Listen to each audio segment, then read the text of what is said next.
My sister called me on a Thursday evening, her voice dripping with that sugary sweetness she always used when she wanted something. But this time, she wasn't asking. She was gloating. "I'm getting married tomorrow, Emmy. Isn't that exciting? Oh, and I drained your bank account. All $92,000. Consider it my wedding gift from you. Thanks so much. Bye." The line went dead before I could respond. I stood in my kitchen, phone still pressed to my ear, listening to the silence where my sister's voice had been. $92,000. 5 years of careful saving. Every bonus, every tax refund, every dollar I didn't spend on vacations or new clothes or anything beyond the essentials. Gone. Just like that. And do you know what I did? I laughed. Not a bitter laugh, not a hysterical one. A genuine, surprised laugh that echoed off my kitchen walls. Because Linda had just made the biggest mistake of her life. She thought she was so clever. She thought I would crumble, cry, maybe beg her to return the money. She thought I would do what I always did, absorb the blow and move on. But Linda didn't know something crucial. She didn't know that her entire $45,000 dream wedding, every vendor, every flower, every canapé was about to collapse, and I was the only person who could stop it. I'm glad you're here with me. Please like this video and listen to my story until the end, and let me know which city you're listening from. That way, I can see how far my story has traveled. My name is Emily Carter, and at 35 years old, I thought I understood my family. I was a senior financial analyst at an investment firm in Charlotte, North Carolina, the kind of woman who checked her bank statements every Sunday morning and kept a spreadsheet tracking her savings goals. I lived alone in a modest apartment uptown, drove a sensible car, and had exactly one expensive habit: good coffee. Everything else went into savings. Everything else went toward my dream of buying my first home. A small craftsman in the Dilworth neighborhood had caught my eye 6 months ago. 3 bedrooms, a front porch, a backyard big enough for a garden. The asking price was $320,000, and I had finally saved enough for a proper down payment. $92,047 to be exact. I knew that number by heart. Now I stared at my banking app, watching the screen confirm what Linda had announced so casually. Savings account balance, $47.23. 3 separate withdrawals over the past week. $30,000, $35,000, $27,000. All routed to an account belonging to Linda M. Carter. I set my phone down carefully, like it might explode if I moved too fast. My hands weren't shaking. That surprised me. I thought they should be shaking. But instead, I felt something cold and clear settle over me. The same focus I got when analyzing a complex financial report. Assess, analyze, act. That was my training. That was what I knew how to do. The how of it came back to me in fragments. 3 years ago, Linda had called me sobbing. "Lily's in the hospital, Emmy. High fever, they're running tests. I'm terrified. I can't access my bank account, some security freeze. Can you add me as an authorized user on yours? Just temporarily, just until I can pay the hospital bills." I hadn't hesitated. Lily was my niece, 7 years old at the time, and I would have walked through fire for that child. I logged into my bank that same night and added Linda as an authorized user on my savings account. The emergency access was supposed to be temporary. The emergency itself turned out to be a low-grade fever treated with children's Tylenol. Lily was released the same afternoon. And Linda never removed herself from my account. I never thought to check. I never thought to remove her access myself. Because she was my sister. Because family trusted family. Because I was, as Linda had once texted to a friend, an easy target. I'd seen that text message 6 months ago accidentally, when I borrowed Linda's phone to take a photo of Lily at her birthday party. A notification had popped up from someone named Megan. "So did you get the money from her yet?" And like a fool, I'd scrolled up. My sister is such an easy target. She always feels guilty about being more successful. She thinks being the good sister means being a doormat. I'd put the phone down, taken the photo, gone home, and quietly removed Linda from my checking account. But my savings account, The one with $92,000, I'd forgotten. One account. One oversight. That's all it took. My phone buzzed. A text from Mom. "Your sister is so happy about the wedding. Don't you dare ruin this for her, Emily. She deserves happiness after everything she's been through." I stared at the message. No hello. No how are you. No acknowledgement that I existed as anything other than a supporting character in Linda's life story. Just a command to stay in my lane, to not cause trouble, to be the good sister, the responsible one, the one who always understood. But here was the thing Mom didn't know. Here was the thing Linda didn't know. 6 months ago, when Linda got engaged to Jason Miller, she came to me with a request. She wanted a dream wedding. Magnolia Gardens venue, premium catering, live band, the works. Total budget, $45,000. The problem was, Linda had no money. Maxed credit cards, no savings, a job she quit every 6 months. So she asked if I would be her financial guarantor for the vendor contracts. "Please, Emmy, I'll pay you back from wedding gifts. Jason's family is wealthy. I just need someone to sign the contracts so the vendors will work with me. You know how these things are." Against my better judgment, I agreed. Every vendor contract, the venue, the caterer, the florist, the photographer, the DJ, all of them were in my name as guarantor. All deposits and payments flowed through an account I controlled. Linda had put my name on everything, told the vendors I was her silent investor, her generous sister making up for years of being absent. She built her entire wedding on my signature, and now she had stolen my savings, thinking she'd taken everything from me. But she'd actually given me the kill switch. I did the math. 92,000 stolen from me. 45,000 wedding dependent on my authorization. Without my approval, not a single vendor would proceed. The venue wouldn't open its doors. The caterer wouldn't deliver the food. The florist wouldn't arrange a single rose. I picked up my phone. Not to call Linda. Not to beg or plead or ask why. I opened my contacts and found the number for First National Bank's fraud department. It was 8:47 p.m. on a Thursday night. The wedding was scheduled for Saturday at 4 p.m. That gave me approximately 40 hours. The automated system put me on hold, then transferred me, then put me on hold again. Finally, a human voice. "First National Bank Fraud Department, how can I help you?"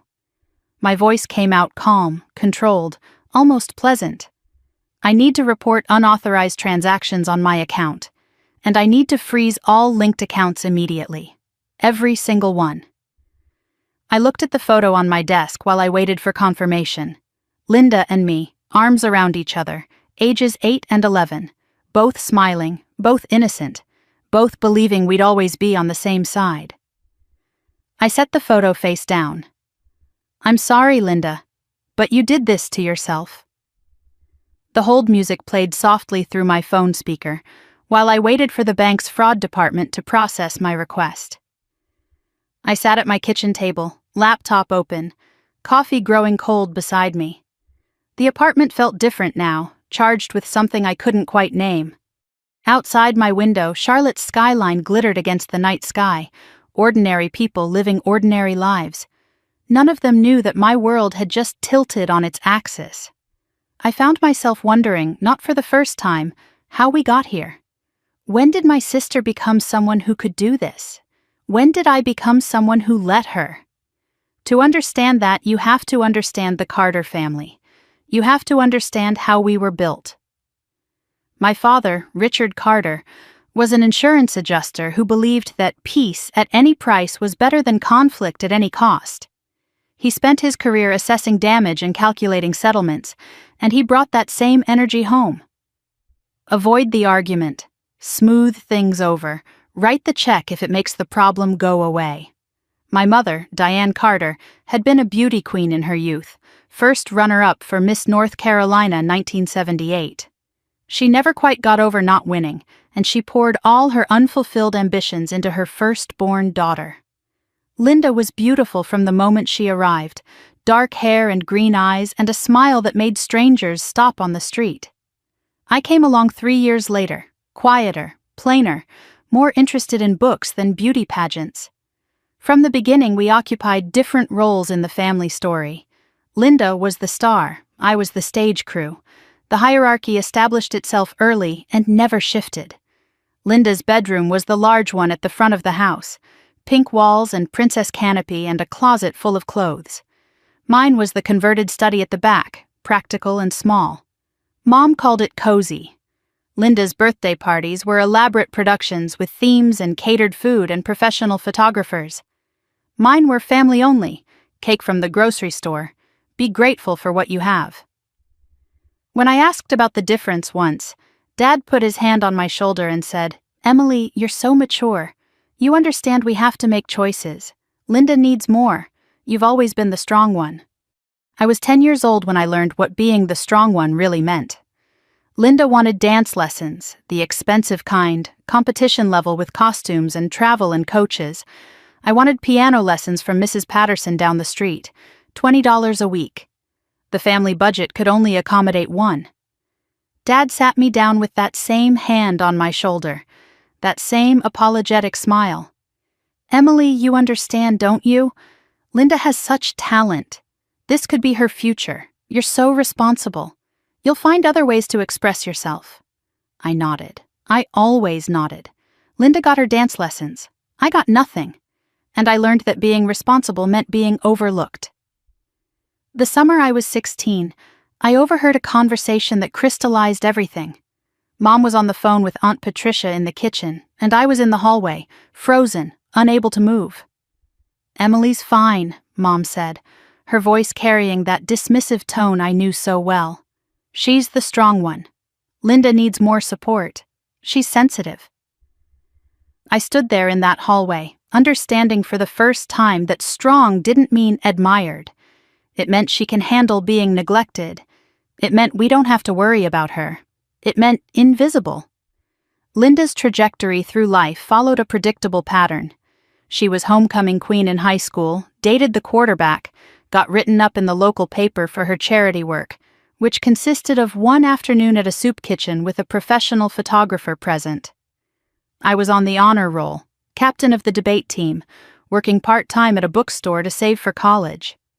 At my graduation, Mom spent the entire dinner talking about Linda's new boyfriend. When Linda was 19, she crashed her car driving drunk after a party. No one was hurt, thankfully, but the car was totaled. Dad bought her a new one within a month. She learned her lesson, he said. At 16, I was still taking the bus to my job at the bookstore. When Linda dropped out of college after 2 semesters because it just wasn't for her, my parents nodded sympathetically and welcomed her back home. When I earned a full scholarship to UNC Charlotte and graduated with honors in finance, Mom asked if I could help Linda with her credit card bills. Linda's first marriage happened when she was 28. His name was Marcus Webb, a good man with a steady job in IT and a gentle disposition. He adored her. They met at a party, got engaged in 4 months, married in 8. I was the maid of honor, and when the wedding budget ran $15,000 over, I covered the difference. It's family, I told myself. That's what family does. The marriage lasted 3 years. By the end, Marcus looked like a man who had been hollowed out from the inside. Linda quit her job 6 months after the wedding to focus on being a wife, which meant shopping and spa days and what she called retail therapy. Marcus's credit cards maxed out one by one. When their daughter Lily was born, I hoped motherhood might ground my sister. Instead, Linda hired a nanny and resumed her spending. Marcus filed for divorce after discovering $40,000 in credit card debt Linda had hidden from him. But Linda was faster. She spun a story about financial abuse, about a controlling husband who hid money and monitored her every purchase. The family believed her. They always believed her. I paid for Linda's divorce lawyer. I paid for her apartment deposit after she moved out. I paid for Lily's clothes and school supplies when Linda said she was struggling. The total over 2 years came to roughly $25,000. She's my sister, I told myself. She's Lily's mother. What choice do I have? The fake emergency happened 3 years before this night. Linda called me sobbing, saying Lily was in the hospital with a high fever. She couldn't access her bank accounts due to some security freeze. She needed temporary access to mine to pay hospital bills. I didn't hesitate. Within an hour, Linda was an authorized user on my savings account. The emergency turned out to be a low-grade fever. Lily was home by dinner, and Linda never removed her access. I trusted her. She was my sister. What I discovered later, in small amounts I almost didn't notice, was that Linda had been making withdrawals. 200 here, 400 there.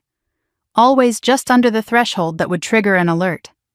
Over 3 years, the total came to roughly $3,500. I noticed. I said nothing. Because calling out family felt worse than losing money. Because I didn't want to seem petty. Because I was still, after everything, the strong one. 6 months ago, I saw the text messages on Linda's phone. Easy target, doormat, useful. I removed her from my checking account that night. But the savings account, the one with $92,000, I forgot. One oversight, one moment of incomplete action. That's all it took for my sister to steal my future. The hold music stopped. Ms. Carter? Thank you for waiting. I straightened in my chair. Yes, I'm here. We've frozen the savings account as requested. The linked vendor payment account has also been frozen pending investigation. Relief should have flooded through me. Instead, I felt only a cold readiness. All automatic payments scheduled for the next 72 hours have been suspended. Then the representative said something that made my blood run cold. Ms. Carter, there's something else you should know. When we reviewed the transaction pattern for the fraud report, we noticed something unusual. The first withdrawal from your account was made exactly 1 week ago, the same day your sister was added to a joint account with a Jason Miller. It appears she gained access to his accounts on the same day she accessed yours. I sat very still. She didn't just steal from me, she's stealing from her fiancé too. And nobody knew. Nobody but me. I didn't sleep that night. By the time Friday morning arrived, I had been awake for nearly 24 hours, running on coffee and something sharper than caffeine. Determination, maybe, or fury finally given permission to exist. I sat at my kitchen table with my laptop open, notes scattered across every available surface, the bank's fraud confirmation email glowing on my screen. Outside my window, Charlotte woke up like any other Friday morning. People heading to work, grabbing coffee, living their ordinary lives. For them, nothing had changed. For me, everything had. The clock on my laptop read 6:47 a.m. The wedding was scheduled for tomorrow at 4 p.m. That gave me approximately 32 hours to decide what kind of person I wanted to be. The sister who forgives and forgets, who absorbs the blow and moves on, who keeps the peace at any cost? Or the woman who finally, after 35 years, fights back? I picked up my phone and dialed Rachel Chen. Rachel and I had been friends since college, roommates freshman year, and we'd stayed close ever since. She was a corporate attorney now at a prestigious Charlotte firm, the kind of woman who wore power suits like armor and could dismantle an argument with surgical precision. She was also the only person in my life who had never liked Linda. She's a user, Rachel had told me once years ago. I don't know how you can't see it. I hadn't wanted to see it then. I saw it now. The phone rang twice before a groggy voice answered. Emmy? It's 7 a.m. on my day off. Someone better be dead. I almost laughed. Not dead. But I might commit murder if you don't help me. There was a pause. Then Rachel's voice sharpened into full alertness. I'm listening. I told her everything. Linda's phone call, the stolen $92,000, the frozen accounts, the wedding that depended entirely on my authorization, and the revelation from the bank that Linda had accessed Jason's accounts on the same day she accessed mine. When I finished, silence stretched across the line for a long moment. She did what? Rachel's voice came out flat with disbelief. And there's more, I said. I think she's also stealing from her fiancé.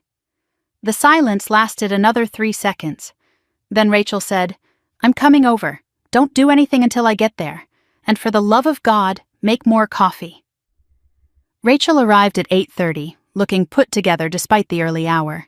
She carried her laptop bag and a legal pad, her eyes already scanning my scattered notes before she'd even sat down. Okay, she said, setting up at my kitchen table like it was a war room. Walk me through everything, from the beginning. Don't leave anything out. So I did. Every document, every transaction record, every detail I'd assembled through the sleepless night. Rachel listened without interrupting, taking notes in her precise handwriting, her expression growing grimmer with each revelation. When I finished, she set down her pen and looked at me. Authorized user doesn't mean authorized to drain the account, she said. She had access. She didn't have permission to take $92,000. That's theft. Grand theft, actually, given the amount. You have grounds for criminal charges. Fraud, too, if she misrepresented herself to access those funds. And what about the wedding? I asked. The vendors? Rachel pulled my vendor contracts toward her, scanning each one with practiced efficiency. You signed as guarantor on all of these. You're not just the payer, you're the contractual party. Her eyes met mine. Without your authorization, these vendors can't proceed. Legally, you can halt every single payment. The words settled over me like armor. I had suspected as much, but hearing it from an attorney made it real. Linda had built her dream wedding on my signature, and I could tear it down with a phone call. Rachel, I said slowly, if I freeze everything, the wedding collapses. My family will blame me. Rachel's expression softened slightly. They'll blame you anyway. They always do. Then let's make sure you're protected when they do. We spent the next hour building a strategy. Step 1, confirm all vendor contracts were solely in my name. Step 2, issue formal stop payment orders to each vendor. Step 3, document everything for potential legal action. Step 4, decide whether to contact Jason. That last part was the hardest. He's about to marry a woman who's stealing from him, Rachel said. Doesn't he deserve to know? I hesitated. I've never even met him. Maybe he already knows. Maybe he's part of it. Rachel shook her head. Or maybe he's another victim, just like you. I thought about Marcus, Linda's first husband, the man she'd painted as financially abusive when the truth was the opposite. He hadn't known either, not until it was too late. By then, his credit was destroyed, his reputation shattered, his custody of Lily reduced to weekends. If someone had warned him, maybe things would have been different. I'll freeze the wedding, I decided. If Jason reaches out, I'll tell him the truth, but I'm not going to hunt him down. I have enough to deal with right now. Rachel nodded. Fair enough, for now. The vendor calls began at 9 a.m. Magnolia Gardens, the wedding venue, answered on the second ring. Good morning, this is Patricia speaking. How can I help you? I took a breath. This is Emily Carter. I'm the guarantor on the Carter-Miller wedding scheduled for tomorrow. I need to verify the payment status and discuss the contract terms. Patricia's voice warmed immediately. Oh yes, Ms. Carter. Your sister speaks so highly of you. She's talked about how generous you've been. My stomach tightened. Has she? What exactly has she said? Well, Patricia continued cheerfully, she calls you her silent investor. She said you insisted on funding the wedding as a gift because you felt guilty about something. Not being supportive enough during her divorce, I think she said. I closed my eyes, letting the full weight of Linda's deception wash over me. She hadn't just stolen my money. She'd constructed an entire narrative to justify it. In her story, I was the guilty one, the absent sister trying to make amends. She'd made me complicit in my own robbery. That's not accurate, I said, keeping my voice steady. I need to issue a stop payment on the remaining balance. Please don't proceed with any setup until you hear from me directly. There was a pause. Ms. Carter, the wedding is tomorrow. I'm aware. The pattern repeated with each call. Belmont Catering had a $15,000 contract, with $7,000 still due. Your sister said you volunteered to pay because you couldn't attend the wedding yourself, the manager told me. She said you were too busy with work but wanted to contribute. I had said no such thing. I issued the stop payment. Flourish Florals, $4,500 total. Your sister was so grateful, the florist said. She told me you two had finally reconciled after years of being estranged. We had never been estranged. We had never reconciled because there had been nothing to reconcile from, at least nothing Linda would ever admit to. I froze the remaining $2,500. By noon, I had contacted every vendor: DJ, photographer, hair and makeup, transportation. Each one had a different story, a different version of why Emily Carter was so generously funding her sister's wedding. In one version, I was making up for missing Linda's first wedding.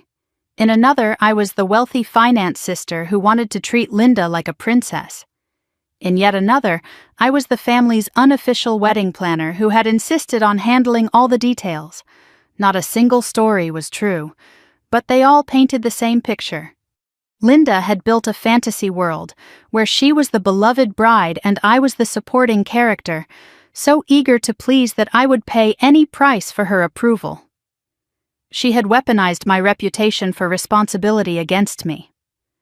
Rachel compiled the notes from each call. "She didn't just steal your money," Rachel said quietly. "She stole your reputation. She made you the villain in a story where you're actually the victim." I stared at the list of vendors, the total amounts, the elaborate web of lies my sister had spun. "She's been doing this our whole lives," I said, making herself the heroine of every story. Rachel's jaw tightened. Not anymore. By 4 p.m., every vendor had been notified. Magnolia Gardens would not open its doors. Belmont Catering would not deliver food. Flourish Florals would not arrange a single rose. The DJ would not play music. The photographer would not take pictures. 150 guests would arrive tomorrow to find nothing. Linda's $45,000 dream wedding was now frozen solid, and she had no idea. Rachel ordered takeout and forced me to eat. "You did the right thing," she said. I chewed without tasting. "Then why do I feel like I just detonated a bomb?" "Because you did," Rachel replied. "But it was a bomb she built. You just lit the fuse." My phone had been silent all day. No calls from Linda, no texts from my parents. Linda probably thought I was somewhere crying, paralyzed by her betrayal, too weak to fight back. She was about to learn otherwise. At 8:47 p.m., my phone finally rang. Linda flashed across the screen. Rachel and I both stared at it. "She knows," Rachel said. I picked up the phone but didn't speak. I just waited. And then I heard my sister's voice, no longer sugary sweet, no longer triumphant, shaking, high-pitched, panicked. "What did you do?" I said nothing. Her voice rose to a scream. "What did you do?" "The venue called, the caterer called, they all called. They said the payments are frozen." "They said you froze them." I let the silence stretch for one more moment. Then I spoke, my voice calm, controlled, almost pleasant. "You stole $92,000 from me, Linda. Did you really think there wouldn't be consequences?" The line went silent. When Linda spoke again, her voice had changed. Not panicked anymore. Cold. Dangerous. "You have no idea what you've just started." I woke on Saturday morning to sunlight streaming through my apartment windows. For one brief, disoriented moment, I forgot what day it was. Then reality crashed back, and I remembered everything. It was my sister's wedding day. The wedding that no longer existed. Rachel was asleep in the armchair across from me, her laptop still balanced on her knees. We had both passed out sometime after midnight, too exhausted to make it to actual beds. I reached for my phone on the coffee table and felt my stomach clench. 14 missed calls from Linda, 6 from Mom, 3 from numbers I didn't recognize, a cascade of text messages, each one more frantic than the last. Linda at 2:47 a.m., "Call me back now." Linda at 3:15 a.m., "I swear to God, Emily, if you don't fix this."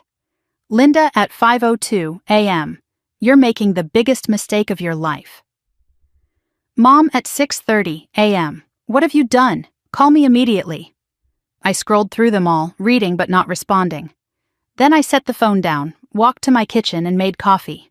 The morning was beautiful. Perfect wedding weather, actually. Clear blue sky, gentle October warmth, the kind of day that photographers dream about. Somewhere across town, 150 people were probably putting on their best clothes, checking their hair in mirrors, looking forward to champagne and cake. They had no idea what they were walking into. I imagined the scene unfolding at Magnolia Gardens. The venue should have been bustling with setup crews by now. Florists arranging centerpieces, caterers preparing appetizers, the DJ testing sound equipment. Instead, the gates would be locked, the parking lot empty, the beautiful gardens silent. Linda would arrive in her car, wedding dress hanging in its garment bag, expecting to step into her fairy tale. She would find nothing but a coordinator with an apologetic face and devastating news. My phone buzzed. A text from a Charlotte number I didn't recognize. "Ms. Carter, this is Patricia from Magnolia Gardens. The bride has arrived and is extremely distressed. She insists there's been a mistake. Please advise." I typed back, "There's no mistake. The stop payment stands. Please direct all inquiries to my attorney." I included Rachel's contact information, then silenced my phone. I had said what needed to be said. Now I would wait. Rachel stirred awake around 10, blinking against the morning light. She saw my face and immediately straightened. "What happened?" "Nothing yet," I said. "But it's about to." By 3:30 in the afternoon, my phone had become a chronicle of disaster. The texts came from friends of friends, from distant relatives, from people I barely knew who had somehow gotten my number. "Did you hear about Linda's wedding? Everything's canceled. The venue is locked. There's no food. People are just standing in the parking lot in their fancy clothes with nowhere to go." One text included a photo, grainy and distant, showing a crowd of confused guests clustered near the Magnolia Gardens entrance. And there, at the center of it all, a flash of white. Linda, still in her street clothes, gesturing wildly at someone I couldn't make out. Then came the text that stopped me cold. Jason, Linda's fiancé, the man I had never met. His message was brief and bewildered. "Is this Emily Carter? I'm Jason Miller, Linda's fiancé. Or I was, as of this morning. I need to understand what's happening. Linda says you sabotaged the wedding out of jealousy. But something doesn't add up. The vendors keep saying you were paying for everything, that you were the guarantor on all the contracts. But Linda told me she was paying from her savings. She told me she had $40,000 saved." I stared at the screen for a long moment. Then I typed back, "Linda has no savings. She has $28,000 in credit card debt. And she stole $92,000 from my bank account this week to pay for this wedding. I'm sorry you're finding out this way." The response came quickly. "I think I need to hear the full story." Before I could reply, my phone rang. Not Jason. Mom. I let it ring 3 times, bracing myself, then answered. "How could you do this to your sister?" Mom's voice was sharp enough to draw blood. "On her wedding day, Emily. Her wedding day." I kept my voice even. "Did Linda tell you what she did? Did she tell you she stole $92,000 from me?" Mom didn't pause. "That's between you two. You didn't have to ruin her wedding over money." "Over money?" I repeated, my composure cracking for the first time. "She stole my life savings, everything I had." "That's not a family disagreement. That's a crime." "Family doesn't press charges against family," Mom snapped. "You fix this, Emily. Whatever it takes. You fix it right now." I thought about all the times I had fixed things. All the times I had written checks, absorbed costs, smoothed over problems, kept the peace. I thought about being 10 years old and giving up piano lessons so Linda could dance. I thought about being 16 and still taking the bus while Linda drove her second new car. I thought about paying for a wedding that wasn't mine, paying for a divorce that wasn't mine, paying and paying and paying while everyone told me I was the strong one, the one who could handle it, the one who understood. "I'm not fixing anything," I said. "Linda created this mess. She can deal with the consequences. Then you're no daughter of mine." The line went dead. I set the phone down carefully. My hands were shaking, but not with grief, with something that felt almost like freedom. Rachel watched me from across the room.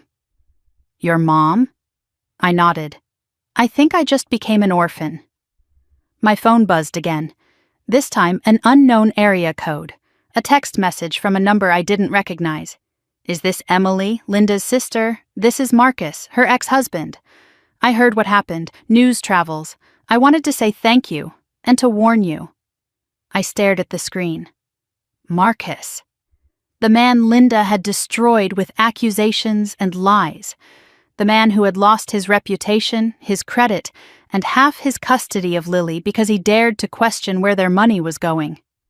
His next message appeared. She did the same thing to me. Exactly the same. Drained the accounts, blamed me for everything, made me look like the villain. I lost my reputation, my credit, my relationship with my daughter. No one believed me. Her family certainly didn't. Another message. She's going to try everything now. Tears, threats, family pressure. She'll make you feel like the monster. Don't fall for it. You're not the monster. She is.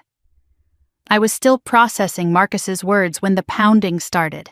Not a knock. An assault on my front door, violent enough to shake the frame. Rachel jumped up. Don't open it. But I was already moving to the peephole, some part of me knowing what I would see. And there she was. Linda.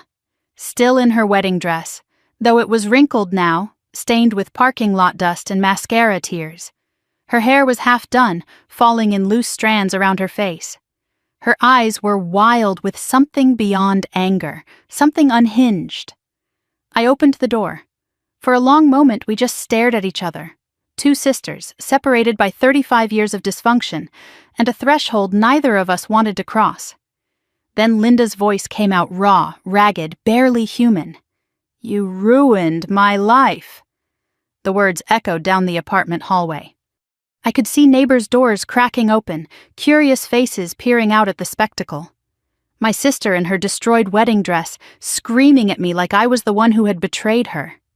I stood perfectly still, looked at this stranger in white, this woman who shared my blood but had never shared my values. And I spoke quietly, calmly, with a steadiness I hadn't known I possessed. No, Linda, you ruined your own life. I just stopped paying for it. Her face twisted with rage. She stepped forward, and for the first time in my life, I didn't step back. Linda stood in my doorway, wedding dress stained and wrinkled, mascara carved in dark rivers down her cheeks. Behind me I could hear Rachel shifting, her phone already out and recording. Smart woman, we might need evidence of whatever happened next. Do you have any idea what you've done? Linda's voice cracked between screaming and sobbing. 150 people. They all saw. They all know. Jason's family flew in from Seattle. His grandmother is 83 years old. Everyone was staring at me like I was some kind of criminal. I stood my ground in the doorway, blocking entry into my apartment. You need to lower your voice. You're disturbing my neighbors. But my calmness only seemed to infuriate her more. Linda's hands clenched at her sides, her breath coming in ragged gasps. For a moment I thought she might actually try to hit me. Then something shifted in her face. I watched it happen in real time, the rage flickering, recalculating. She was used to getting her way with anger. When that didn't work, she had other tools. Her shoulders crumpled, her face transformed from fury to grief. The tears, which had been angry, became something else, theatrical, wounded. How could you do this to me, Emmy? She used my childhood nickname, the one she hadn't called me in years. Her voice dropped to something softer, more vulnerable. I'm your sister, your only sister. I know I'm not perfect. I know I've made mistakes. But I was finally going to be happy, finally going to have a real family, and you took that from me, on my wedding day. She reached for my hand and I stepped back. Don't you remember how close we used to be? Sharing a room when we were little, telling each other secrets? What happened to us? I almost laughed. What happened to us was 35 years of you taking and me giving. But I didn't say that. I just watched her perform, recognizing every beat of the script she'd been running since childhood. The tears, the memories. the appeal to blood. She had used these same tactics on our parents, on Marcus, on every person who had ever tried to hold her accountable, and it had always worked. Until now. The performance shifted again when she sensed I wasn't melting. Linda straightened, wiped her eyes with an exaggerated gesture, and tried a different angle. "After everything I've done for you," she said, her voice taking on a righteous edge. "Who was there when Mom and Dad favored you for everything? Who defended you when kids at school called you boring? Who included you in my friend group when you had no one? I made you who you are, Emily. And this is how you repay me?" The lies were so bold, so completely divorced from reality that I almost admired the audacity. Mom and Dad favored me? I was the one taking the bus while Linda drove new cars. I was the one with the small bedroom, the grocery store birthday cakes, the scholarship I had to earn because there was no money left for my education. But in Linda's version of history, she was always the victim, always the one who had sacrificed. "It's not like you were going to use that money anytime soon anyway." The words slipped out before she could stop them. I froze. "Excuse me?" Linda's eyes flickered, realizing her mistake, but she doubled down. "I just meant you don't have a wedding to plan. No house, no family of your own. That money was just sitting there, and I needed it. I needed it more than you did." Rachel's voice came from behind me, cold and precise. "Did you get that?" She held up her phone. "Recording." Linda's face went pale. Behind her, the elevator dinged, and I heard footsteps approaching. Familiar footsteps. My stomach dropped even before I saw them. Mom and Dad marching down the hallway like reinforcements arriving at a battlefield. They must have driven straight from wherever they'd been when Linda called. Dad looked tired, uncomfortable, his natural state. Mom looked ready for war. "Haven't you done enough?" Mom's voice cut through the hallway. She went straight to Linda, wrapping an arm around her, shooting me a venomous glare. "Look at her! Look what you've reduced her to!" I stepped back to let them into the apartment. Not because I wanted them there, but because my neighbors were still watching from their cracked doors. Whatever happened next didn't need an audience beyond the people already involved. They arranged themselves in my living room like a tribunal. Linda collapsed dramatically on my couch. Mom sat beside her, stroking her hair like she was a wounded child. Dad hovered by the window, refusing to meet anyone's eyes. Rachel positioned herself near the front door, phone still recording, watching everything with the sharp attention of a lawyer building a case. "I raised you better than this, Emily." Mom's voice was cold. "Family is everything. Everything. Whatever Linda did, you handle it privately. You don't humiliate her publicly. Do you understand what people are saying about us? About our family?" I looked at my mother, this woman who had spent 40 years molding me into the family's shock absorber, and I felt something harden inside me. Linda stole $92,000 from me. That's not a misunderstanding, that's grand theft. Dad made a small sound, somewhere between a cough and a word. Everyone looked at him. He stood by the window, shoulders hunched, looking smaller than I'd ever seen him. "Just let it go, Emily," he mumbled. "I'll pay you back somehow." Mom's head snapped toward him. "Richard!" But Dad kept talking, his voice barely audible. "She's right, Diane." Linda took the money. I saw the bank alerts on Emily's account. I set them up for her years ago, and they still go to my email too. I knew when the withdrawals happened. The silence that followed was absolute. "You knew?"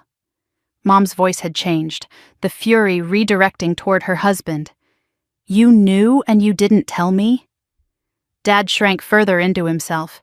"She begged me not to say anything, said she'd pay it back after the wedding, said it would all work out."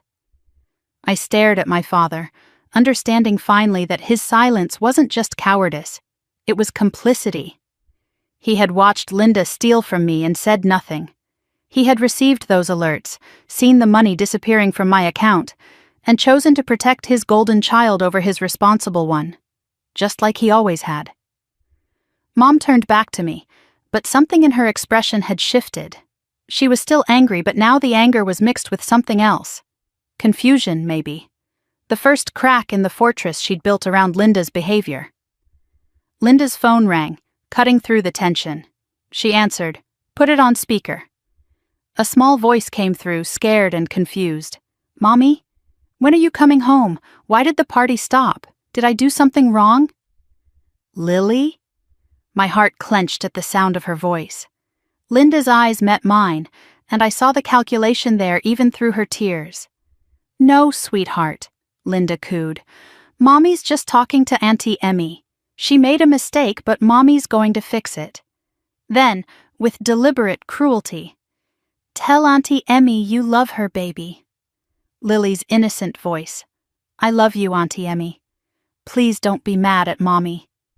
Linda hung up, her gaze locked on mine. "She adores you. She wants you at her birthday next month. Are you really going to take her mother away? Over money? What kind of aunt does that make you?" Rachel stepped forward, her voice ice cold. "That's enough. Using your daughter to emotionally blackmail your sister. That's a new low, even for you." Linda's head snapped toward her. "Stay out of this. This is family business." Rachel didn't flinch. "I'm Emily's family. The kind that doesn't steal from her."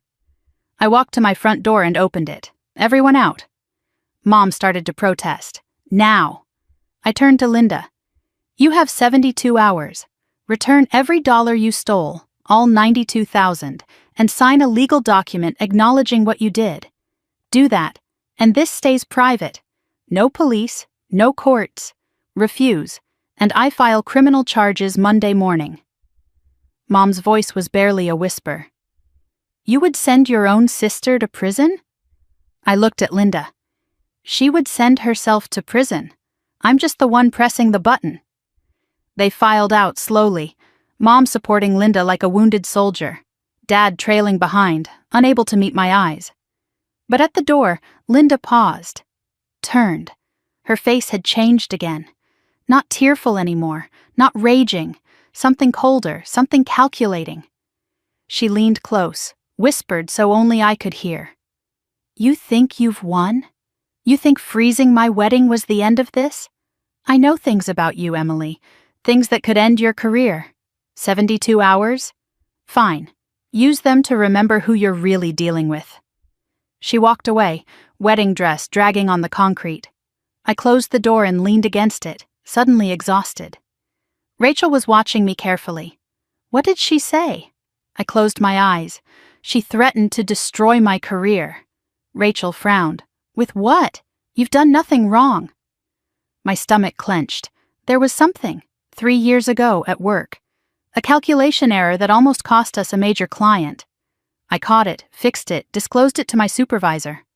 No harm was done. But Linda was the only person I ever told about it, and now she was going to use it against me. Every secret I had ever shared with my sister, every vulnerability, every confession, all of it was ammunition now.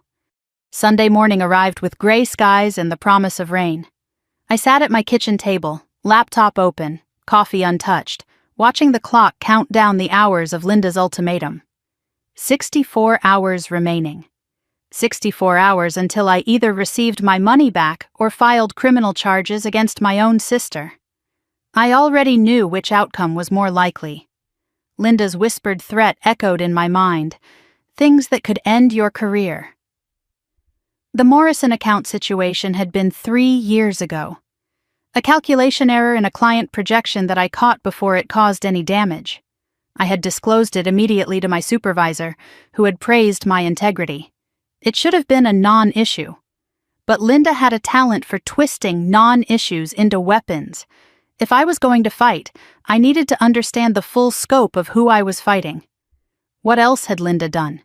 Who else had she hurt? How deep did this pattern go? My phone rang at 9:15. The caller ID showed a number I didn't recognize, but the area code was local. I answered cautiously. "Emily, it's Marcus Webb, Linda's ex. We texted yesterday, but I need to tell you more. I need to tell you everything." I set down my coffee. I'm listening. His voice was steady but heavy with years of accumulated pain. "We met at a friend's party when Linda was 28. She was charming, beautiful, the most attentive woman I'd ever met. She made me feel like I was the only person in the room. We were engaged in 4 months, married in 8. I thought I'd found my soulmate. He paused.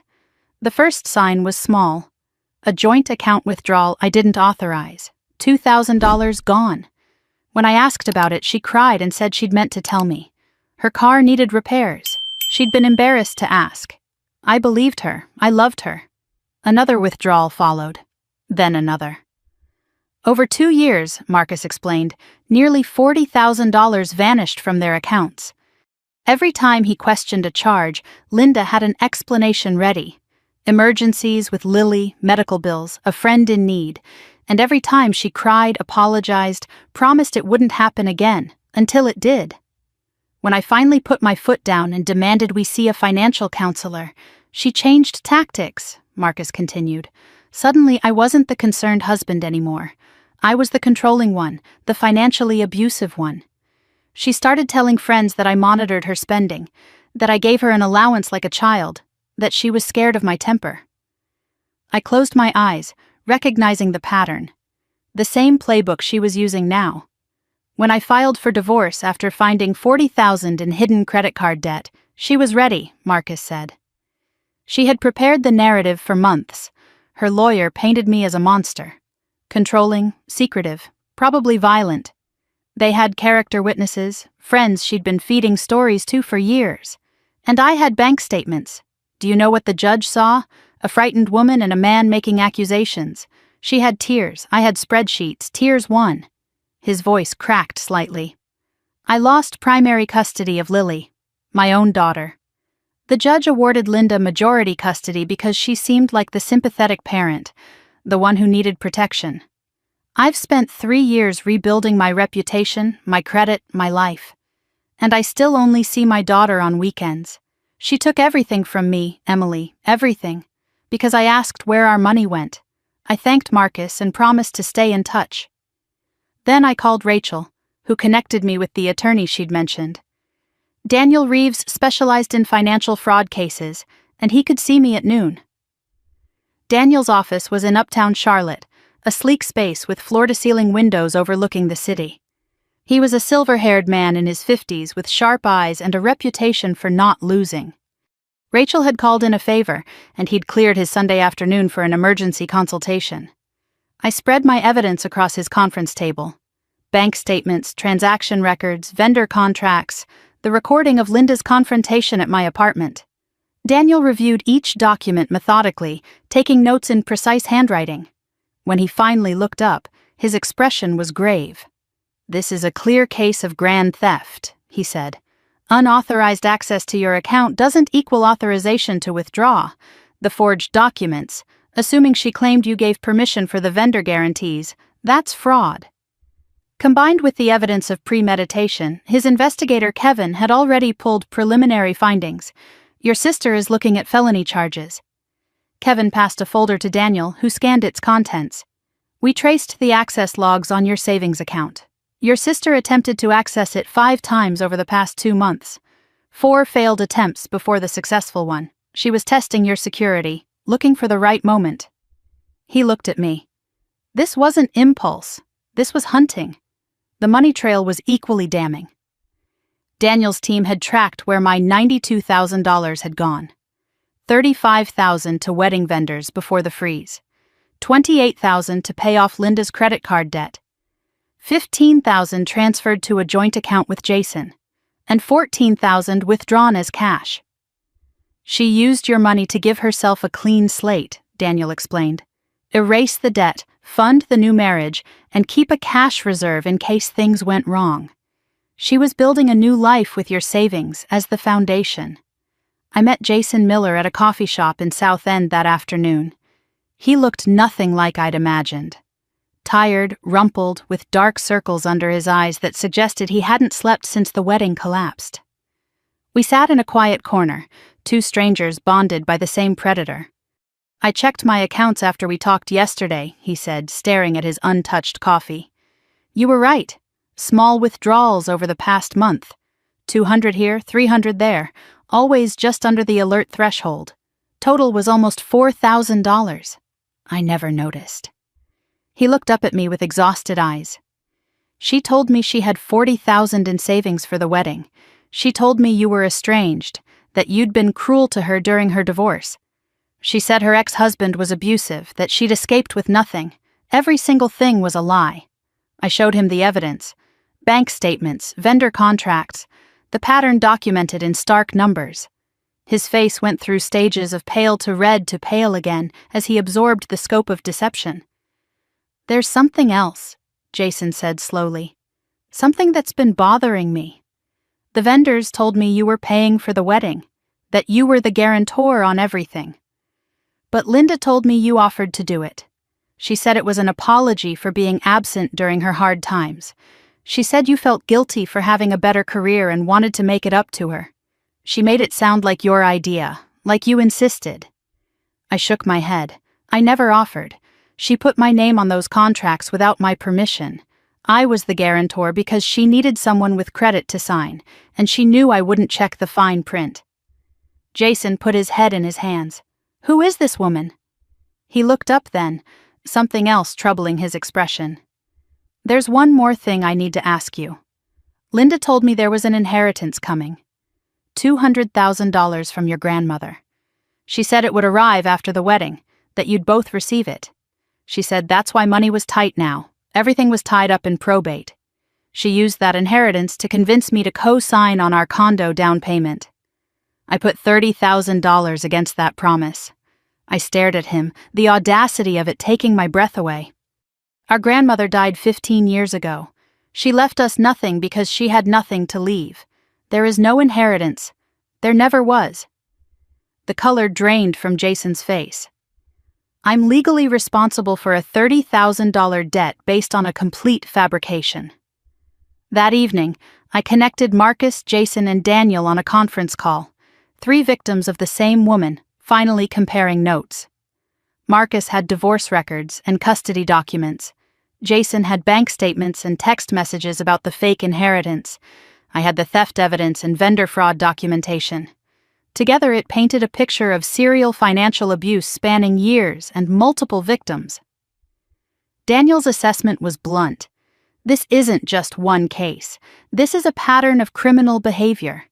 The DA will love this. Multiple victims with documentation, clear intent. And now, with her social media activity, she's building her own prison." I frowned. "What social media activity?" Daniel passed me his phone. Jason had forwarded a screenshot from Linda's Facebook page, posted just 2 hours ago. A photo of my sister, tearful but composed, with a caption that made my blood run cold. "Some people will do anything to destroy your happiness. My own sister stole my wedding, my fiancé, and my future, but I won't be silenced. The truth will come out. Hashtag family betrayal. Hashtag sister from hell. Hashtag justice for Linda." The comments were already flooding in, hundreds of people rallying to her side. "Stay strong, Queen. Blood isn't always family. What a monster your sister must be." Linda wasn't waiting for my deadline. She was going public first. She was painting herself as the victim before anyone could learn the truth. The war had just gone public, and I was already cast as the villain. Tuesday morning arrived with the weight of finality. 72 hours had passed.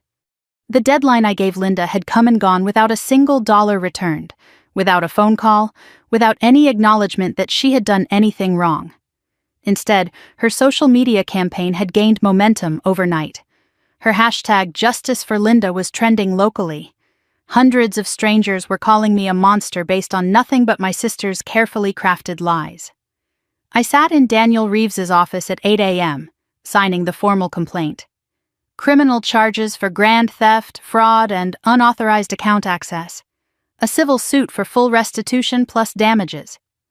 The documents felt heavy in my hands, heavier than paper should feel.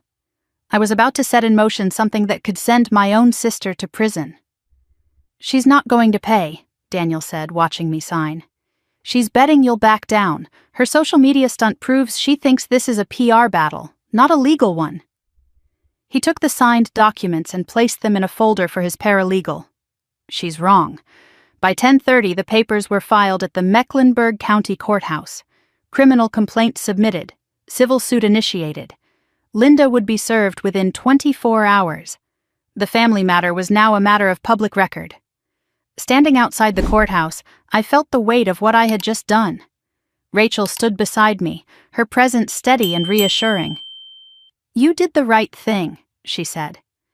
I watched people stream past us, ordinary citizens going about their ordinary business, none of them knowing that my life had just crossed a point of no return. Then why do I feel like I just amputated my own arm? "Because you did," Rachel replied. "But it was gangrenous. It was killing you." Daniel had advised me to stay away from my parents' house and let the legal process work, but I had other plans. If my family was going to take sides, I wanted them to see the full picture first. They deserved to know who they were defending. I arrived at my childhood home in Matthews just after 4 p.m. The modest ranch house with its manicured lawn and American flag by the door looked exactly as it always had. But everything felt different now. There were 3 cars in the driveway: Mom's SUV, Dad's truck, and Linda's sedan. And one more, a BMW I recognized from photographs. Jason's car. Everyone was already assembled, waiting for something. Maybe waiting for me. I grabbed my folder of evidence and walked to the door. Rachel had offered to come, but I asked her to wait in the car. This was family business, the ugly kind that needed to happen behind closed doors. I didn't knock. It was still technically my childhood home. I just opened the door and walked in. The living room looked like a war council in progress. Mom sat on the couch, arms crossed, face tight with barely contained fury. Dad occupied his usual recliner, looking like he wanted to disappear into the cushions. Linda was positioned in the armchair like a wounded queen receiving sympathizers. And Jason stood by the window, separate from everyone else, his expression unreadable.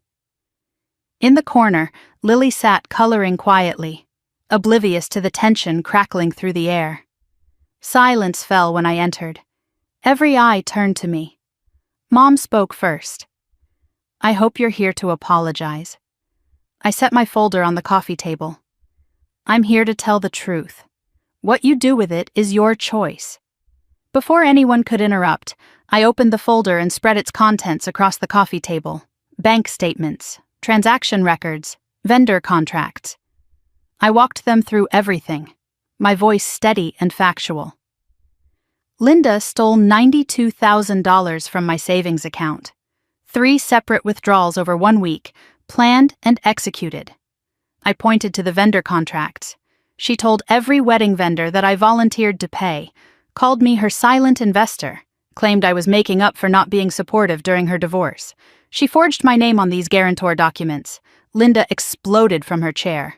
"You never loved me." Her voice cracked with fury. "You were always jealous of me. Always. Mom and Dad paid for everything for you. College, your car, your apartment deposit." I let out a short, bitter laugh. "They paid for my state school. You got private school. You got dance lessons. You got every birthday party I never had. And I paid them back, Linda. Every dollar. Did you?" The silence that followed was deafening. Linda's mouth worked, but no words came out. Mom looked at Dad. Dad looked at the floor. I pulled out Marcus's documentation. "This isn't the first time." I spread the papers showing the divorce records, the custody battle, the pattern of financial abuse. She did the same thing to her first husband, $40,000. Then she accused him of being financially abusive when he confronted her. He lost his reputation. He lost custody of Lily. All because he asked where their money went. Dad stood up suddenly, his face red. "Stop. Just stop." Everyone froze. My father never raised his voice. In 40 years, I had never heard him yell. But he was yelling now. "Linda, I can't do this anymore. I can't keep covering for you." Linda's face went white. "Daddy, what are you talking about?" 3 years ago, Dad said, his voice shaking.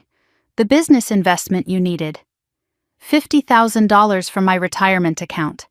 I gave it to you because you said you'd lose everything. You said you'd be homeless. You said I'd never see Lily again if I didn't help. You never paid back a dime." Mom's transformation was instantaneous. The anger in her face redirected like a heat-seeking missile. "Richard, what are you saying? You took $50,000 from our retirement? Without telling me?" Dad shrank under her gaze. "She begged me, Diane. Said she'd be homeless. Said I'd never see Lily again." He looked old suddenly, broken. "That money was for our future." "I know. I didn't know how to tell you." Mom turned to Linda, and for the first time in my life, I saw something shift in her eyes. The automatic defense, the reflexive protection of her golden child, wavered. She was finally seeing what I had seen for years. Jason stepped away from the window. His voice was flat, drained of emotion. "Linda, I'm done." Linda spun toward him. "Jason, baby, don't listen to them. I've seen the evidence," Jason said. "All of it. The fake inheritance, the forged documents, the money you stole from my accounts." He shook his head. "There is no wedding. There never will be. I'm canceling the condo purchase. My lawyer is handling the paperwork. You'll be hearing from him about the $30,000 you cost me." Linda's composure shattered completely. "You can't do this. We're supposed to be married. We're supposed to start a life together." Jason walked toward the door. "I was supposed to marry a woman who loved me, not a con artist." He paused beside me on his way out. "I'm sorry I believed her lies about you. Whatever you need for the court case, I'll testify." Then he was gone, and the door closed behind him with a sound like finality. Through all of this, through the shouting and accusations and crumbling alliances, a small voice cut through. "Mommy?" Everyone froze. Lily stood in the doorway, her coloring book forgotten, tears streaming down her face. "Mommy, why is everyone fighting? Did I do something wrong? Is it because of the wedding? I'm sorry the wedding got ruined. Please don't fight anymore." I knelt down to her level, my heart breaking. "Sweetheart, this isn't your fault. None of this. Grown-ups are just figuring things out. You didn't do anything wrong. Do you understand me?" "Nothing." Linda watched me comfort her daughter, and something flickered across her face. Shame, maybe. Or recognition of what she'd become. It was gone as quickly as it appeared. "Fine," Linda said, standing straight, wiping her tears. Her voice had turned cold. "You all want to believe I'm the villain? Fine, but I'm not going down alone." She turned to me, her eyes hard. "You'll regret this. I'll make sure everyone knows what kind of person you really are. Your precious career, your perfect reputation. I know about the Morrison account, Emily. I know what you almost did. And I have emails to prove it." She grabbed Lily's hand. "We're leaving," Lily protested, but Linda's grip was iron. "Now!" The door slammed behind them. Linda's threat hung in the air like poison gas. The Morrison account. My one vulnerability. The mistake I had confided in her during a moment of weakness, trusting my sister with my fears. And now she claimed to have emails. Forged? Fabricated? It didn't matter. In the wrong hands, perception beats truth every time. The war had just gone nuclear.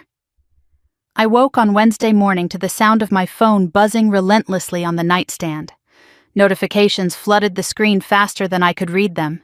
Facebook tags, Instagram mentions, text messages from numbers I didn't recognize. Rachel was already awake in my living room, her face grim in the blue glow of her laptop. "You need to see this," she said. Linda's public Facebook post had been shared over 800 times overnight. The photo showed her looking broken and beautiful, tear-stained and holding a wilted bouquet, the perfect image of a wronged woman. The caption was a masterpiece of manipulation. "My own sister destroyed my wedding, stole my fiancé, and is now trying to send me to prison. All because I asked for help during my darkest time. Some people can't stand to see others happy. I refuse to be silenced. Hashtag sister from hell. Hashtag family betrayal. Hashtag justice for Linda." The comments section had become a support rally. Hundreds of strangers expressing outrage on Linda's behalf. "Stay strong, Queen. Blood isn't always family. I'm so sorry you have such a toxic sister." The narrative had been set, and I was already the villain. Linda's story grew more elaborate with each subsequent post. According to her version, I had always been jealous of her beauty and success. I had promised to fund her wedding and then withdrawn support at the last second out of spite. I had turned Jason against her with lies. I was now using legal threats to silence a domestic abuse survivor. Each claim was more outrageous than the last, and each one was believed by people who had never met either of us. The most insidious post was a vague reference to my professional life. Some people in finance shouldn't be trusted with other people's money. Just saying. #ask her about Morrison. No details, just enough to plant seeds of suspicion. Enough to make my colleagues wonder what secrets I might be hiding. The personal attacks started arriving around 9 a.m. Text messages from acquaintances who had seen Linda's posts. "Is it true you sabotaged her wedding? I thought you were close." Phone calls from concerned friends asking what was happening, and messages from strangers who had somehow found my contact information. "You're a horrible person. Karma will get you.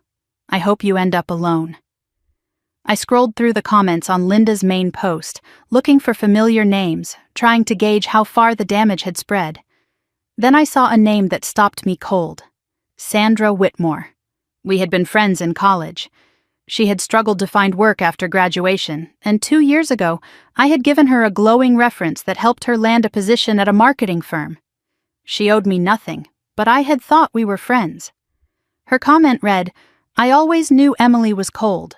She's calculating and fake." This doesn't surprise me at all. A woman I had helped, a woman I had believed in and vouched for professionally, was now publicly declaring me a monster. The betrayal from a stranger I could dismiss. The betrayal from Sandra cut deeper than Linda's posts ever could. My work phone rang at 11. Michael Torres, my supervisor. "Emily, I'm getting some concerning messages about you. Someone sent an anonymous email to HR about financial misconduct. The Morrison account situation. I don't believe it, but I need to ask. Is there anything I should know?" I explained everything. The calculation error 3 years ago, my immediate disclosure, the clean audit that followed, the acknowledgement letter from my supervisor at the time. Michael listened without interrupting. "Okay," he said finally. "I believe you. I'll handle HR. But keep me posted. This could get messy." Rachel had been monitoring Linda's social media throughout the morning. "Don't respond," she advised. "Don't engage. Let her dig her own grave. Everything she posts is evidence of harassment and defamation. Daniel can use all of this." But watching Linda poison the well, watching strangers believe lies about me, watching my reputation crumble in real time was harder than I had anticipated. "She's trying to destroy me before I can destroy her," I said. "Then we work faster," Rachel replied. Jason called in the early afternoon, his voice tight with controlled fury. "We have a problem. Linda's telling everyone I was in on it, that I helped you sabotage the wedding to steal her money. She's saying we were having an affair, that we planned this together. My business partners are asking questions. Clients are canceling meetings. The new narrative was even more damaging than the original. Linda had transformed Jason and me into co-conspirators, secret lovers who had orchestrated her humiliation for our own gain. Neither claim had any basis in reality. But reality mattered less than repetition, and Linda was repeating her lies to anyone who would listen. Jason's consulting firm ran on reputation. Client trust was everything. 2 clients had already canceled contracts. More were asking uncomfortable questions. "She's destroying my livelihood because I wouldn't marry her," he said. "I'm filing a defamation suit. My lawyer says we can combine our cases, show a pattern of malicious behavior." "Do it," I said. "The more evidence, the better." That afternoon, an email arrived from an unexpected source. The sender was Victoria Reyes. The subject line read, "I worked with Linda. You need to know what she did." Victoria had worked with Linda at a marketing firm 4 years ago. They had been friends, or so Victoria thought. "I trusted her," she wrote. "She had access to my desk, my purse, my passwords. Over 3 months, $3,000 disappeared from my checking account. When Victoria confronted Linda, the familiar pattern emerged. Tears, apologies, promises to pay back every cent. Linda claimed desperation, a difficult divorce, a child to feed. Victoria, compassionate and exhausted, agreed to a private settlement. No police, just a signed repayment agreement. She never paid $1, Victoria wrote. Not one. When I threatened legal action, she accused me of harassment. Said I was targeting her because she was a single mother. I dropped it. I was too exhausted to fight. I just wanted it over. Victoria had the settlement agreement, bank statements, text messages where Linda admitted to borrowing the money. "I've been following your case," she wrote. "I saw her posts. She did the same thing to me. Exactly the same. I can testify. I have documentation. I've been waiting years for someone to stop her." Daniel Reeves reviewed Victoria's evidence that evening. 4 victims now, he said, spreading the documentation across his conference table. You, Marcus, Jason, and Victoria, each one with documentation, each one with the same pattern. He looked at me with something approaching satisfaction. This isn't just theft anymore. This is serial financial abuse. The pattern was devastatingly clear when laid out on paper. Step 1, gain trust through emotional connection. Step